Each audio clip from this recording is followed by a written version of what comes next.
নমস্কার, আমি পায়েল। আপনারা সবাই কেমন আছেন? আশা করছি খুব ভালো আছেন। শ্রাবণ মাস পড়ে গেছে, কালকে শ্রাবণ মাসের প্রথম সোমবার। ছোট্ট ছোট্ট টিপস বলবো বা রেমেডিস বলবো, যেগুলো আপনারা গোটা শ্রাবণ মাস জুড়ে আপনারা করতে পারবেন। প্রথম হচ্ছে, কালকে বা শুক্রবার অবশ্যই ভোলে বাবাকে আখের রস দেবেন বা বেদানার রস দেবেন বা আখের গুড় দেবেন। কেন দেবেন? যাদের আর্থিক সমস্যা রয়েছে।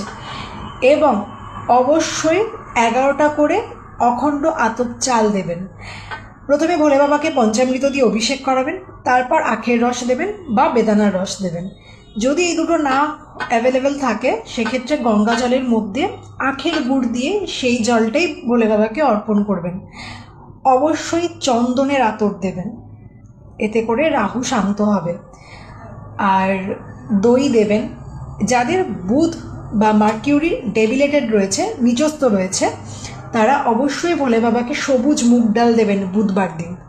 এতে বুধ কিছুটা হলেও বুস্ট আপ হবে।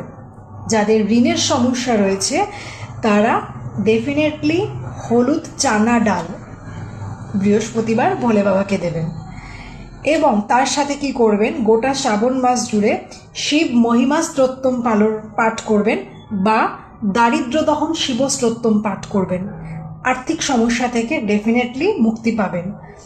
এবং রেগুলার বেসিসে এক মালা করে, কালকে থেকে যদি শুরু করেন, এক মালা করে রেগুলার বেসিসে শিব গায়ত্রী মন্ত্র জপ করুন। যাদের স্বাস্থ্য বা হেলথ প্রবলেম রয়েছে, তারা মহামৃত্যুঞ্জয় মন্ত্র পাঠ করবেন। সবাই খুব ভালো থাকবেন। নেক্সট ভিডিওতে আমি ডেফিনেটলি আরও কিছু রেমেডিস তো দেবো।